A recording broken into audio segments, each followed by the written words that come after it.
Patok sa mga mahilig sa mga hayop at nature tripping ang isang resort sa Kidapawan City.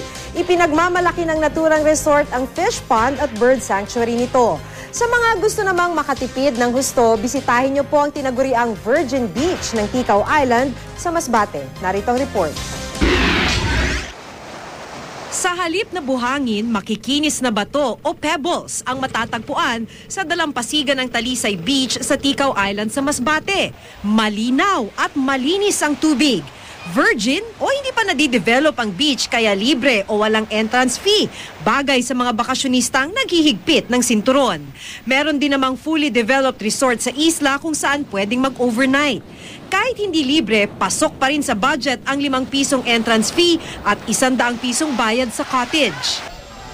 Patok naman ang resort na ito sa Kidapawan para sa mga gustong magpahupa ng init. At kapag napagod na sa pagtatampisaw sa swimming pool, pwede ring mag-enjoy sa panonood sa mga isda sa fish pond.